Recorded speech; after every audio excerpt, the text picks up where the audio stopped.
Bismillahirrahmanirrahim. Assalamualaikum warahmatullahi wabarakatuh.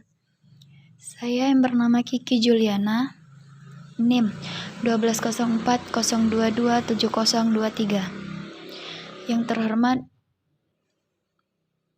dosen retorika Bapak Muhammad Khairul Anam, STHL MSy. Baiklah, saya akan memberi judul yang akan saya bawakan, yang berjudul Retorika Eloquentius atau retorika untuk khitbah pidato public speaking. Aliran eloquentius, aliran ini menekankan teknik penyampaian pidato tokohnya Gilbert Austin.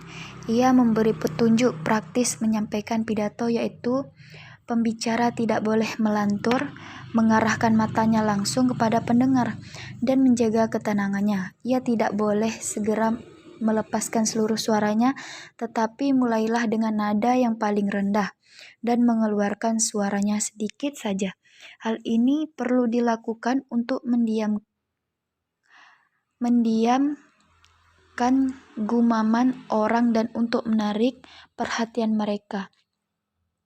Gerakan eloquentius banyak dikritik karena berlebihan pada persoalan teknik, sehingga pembicaraan tidak lagi berbicara dan bergerak secara spontan. Gerakannya menjadi semu abad 20 pada abad ke-20. Retorika mengambil manfaat dari perkembangan ilmu pengetahuan modern, khususnya ilmu seperti psikologi dan sosiologi. Istilah retorika itu pun bergeser menjadi spontan speech communication atau role communication atau public speaking. Adapun tokoh retorika abad ini diantaranya: pertama, James A. Winans yang menggunakan psikologi modern dalam pidatonya. Ia menyarankan pentingnya membangkitkan emosi melalui motif-motif psikologis pada khalayak seperti kepentingan pribadi, kewajiban sosial, dan kewajiban agama. Yang kedua, Charles Henry Wilbert yang memandang speech communication sebagai ilmu tingkah laku.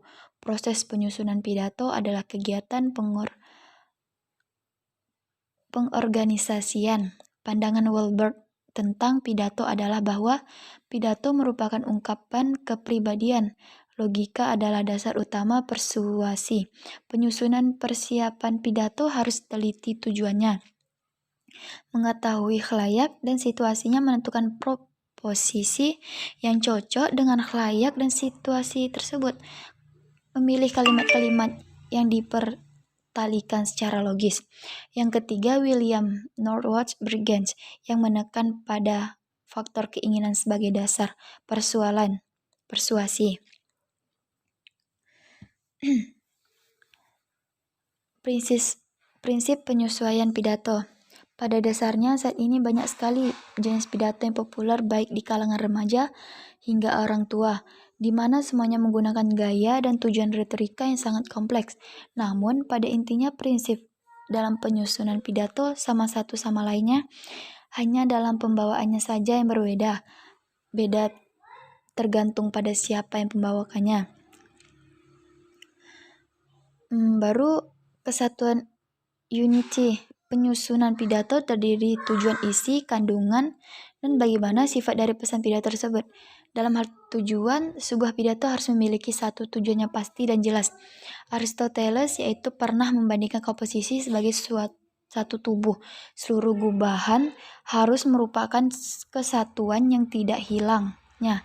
Satu bagian anggota tubuh menyebabkan bentuk yang rusak dan tidak lengkap. Komposisi yang baik harus merupakan kesatuan yang utuh.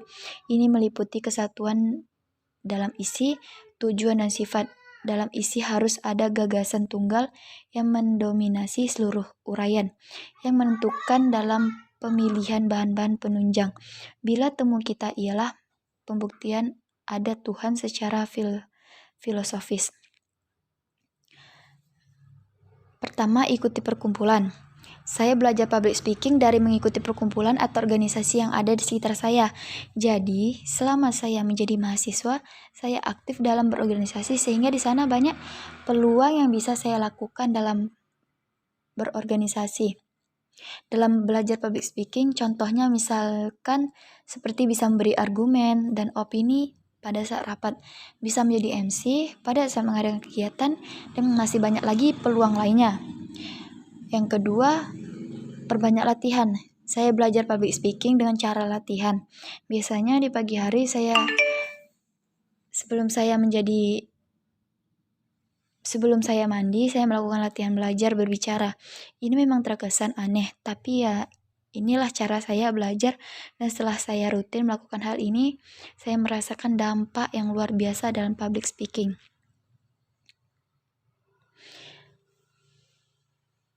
Baiklah, hanya ini yang bisa saya sampaikan. Kalau ada kurang, saya mohon maaf. Saya akhiri, wabillahi taufiq wal hidayah. Wassalamualaikum warahmatullahi wabarakatuh.